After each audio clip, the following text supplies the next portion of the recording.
expect great things from God, attempt great things for God. ஆமாங்க, ஆண்டவர்ட்ட இருந்து பெருசா எதிர்பாருங்க, ஆண்டவருக்காக பெருசா செய்யுங்க. இன்றைக்கு எல்லாருமே ஆண்டவர்ட்ட எதுவுமே எதிர்பார்க்கறதே இல்லைங்க.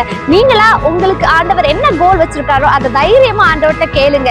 ஆபிரகாமுக்கு வயசாயிருச்சு, ஆனா பெரிய வாக்குத்தத்தத்தை ஆண்டவர்ட்ட கேட்டாருங்க, பெரிய காரியத்தை ஆண்டவர்ட்ட இருந்து எதிர்பார்த்தாரு.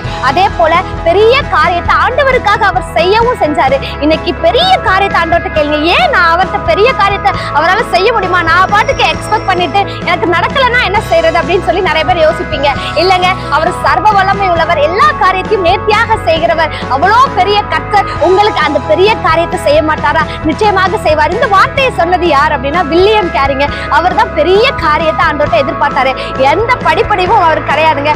ஆனா அவர் இந்தியாவுக்கு வந்து நிறைய மொழிகள்ல அவர் பைபிள் டிரான்ஸ்லேட் பண்ணாரு. அது மட்டும் இல்லாம ஸ்கூல்ஸ், பிரஸ், நிறைய அவர் காரியங்கள் ஆண்டவருக்காக பெருசா எதிர்பார்த்தாரு, பெருசா செஞ்சாரு. இன்னைக்கு இதை பார்த்துட்டு இருக்க நீங்களும் இன்னைக்கே ஆண்டவர்ட்ட நான் இந்த காரியத்தை இதற்காக இந்த நோக்கத்தை நான் பிடித்து கொண்டு நான் இதை எதிர்பார்க்க போறேன், அதே போல நான் இந்த காரியத்தை பெருசா ஆண்டவருக்காக நான் செய்ய போறேன்னு சொல்லி இன்றைக்கே முடிவெடுங்க. ஆமென். God bless you.